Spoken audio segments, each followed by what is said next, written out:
प्रश्न 1, तुम्हारी समझ से कभी कभी जिद्दी बन करके बाढ़ नदी नालों में लाते बादल नदी नालों में बाढ़ कैसे लाते होंगे? उत्तर, जब बरसात लगातार बहुत दिनों तक होती है तब नदी नालों में पानी भरता चला जाता है और बाहर निकलकर हर तरफ बहने लगता है। इसे बाढ़ कहते हैं। इस तरह लगातार बरसकर बादल नदी नालों में बाढ़ लाते होंगे।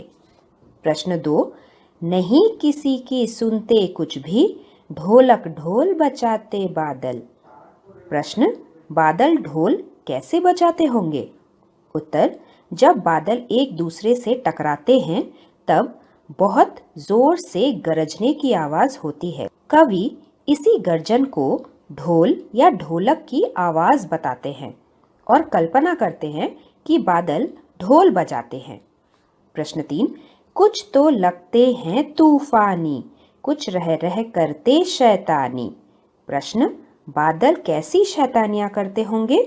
उत्तर, कवि के कल्पना के अनुसार बादल अपने थैलों में पानी छिपाकर रखते होंगे और अचानक हम पर बरसा देते होंगे।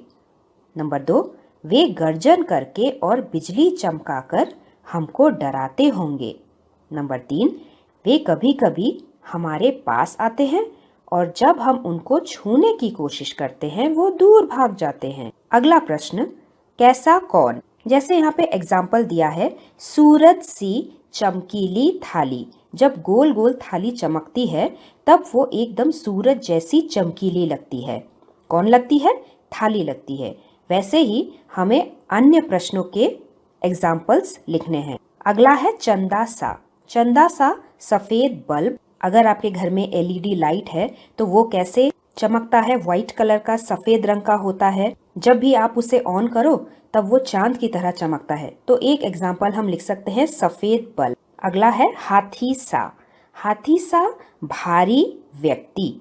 जैसे हाथी बहुत ही भारी होता है वैसे किसी भी व्यक्ति को अगर हम भारी बताना चाहते हैं तो हम ऐसे बोल सकते हैं कि वो व्यक्ति हाथी सा भारी व्यक्ति है। नेक्स्ट एग्जाम्पल है जोकर सा। जोकर सा कौन होगा? जोकर सा मजेदार आदमी हो सकता है। अगला है परियों सा। परियों सा प्यारा पंख।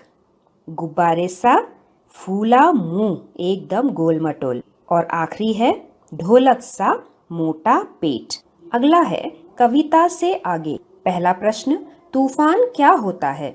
बादलों को तूफानी क्यों कहा गया है? उत्तर, तेज हवा को तूफान कहते हैं। बादलों को तूफानी कहा गया है क्योंकि कभी कभी वे तेज हवा के साथ मूसलाधार बारिश लाते हैं। अगला प्रश्न, साल के किन किन महीनों में ज्यादा बादल छाते हैं? उत्तर, जुलाई और अगस्त के महीने में सबसे ज्यादा बादल छाते हैं। प्रश्न 3, कविता में काले बादलों की बात की गई है। क्या बादल सचमुच काले होते हैं? उत्तर, सभी बादल काले नहीं होते। कुछ बादल सफेद भी होते हैं। जब बारिश होने वाली होती है तभी आसमान में काले बादल छाए हुए दिखाई देते हैं, वरना दिन के समय कभी भी आप बाहर देखो तो बादल सफेद ही नजर आते हैं। प्रश्न 4, कक्षा में बातचीत करो और बताओ कि बादल किन किन रंगों के होते हैं।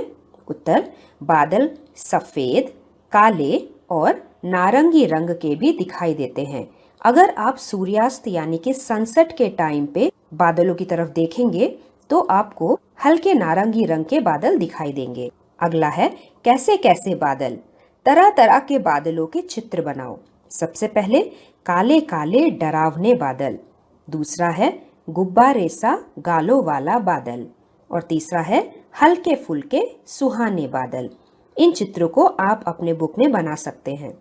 अगला प्रश्न, कविता में बादलों को भोला कहा गया है। इसके अलावा बादलों के लिए और कौन कौन से शब्दों का इस्तेमाल किया गया है? नीचे लिखे अधूरे शब्दों को पूरा करो। सबसे पहला है म से मतवाले बादल। उसके नीचे है शय, शय से शैतानी बादल। तीसरा है जिद्दी बादल और आखिरी है तूफानी बादल। यहाँ पे आप जिद्दी का स्पेलिंग ऐसे भी लिख सकते हैं। जिद्दी में संयुक्ताक्षर शब्द आता है। संयुक्ताक्षर यानी कि दो अक्षरों को एक साथ मिला के बनाया हुआ अक्षर। जिद्दी में एक आधा द और एक पूरा द आता है, जिसे हम ऐसे भी लिख सकते हैं। बारिश की आवाजें। कुछ अपने थैलों से चुपके झर झर झर बरसाते पानी। पानी के बरसने की आवाज है झर झर झर।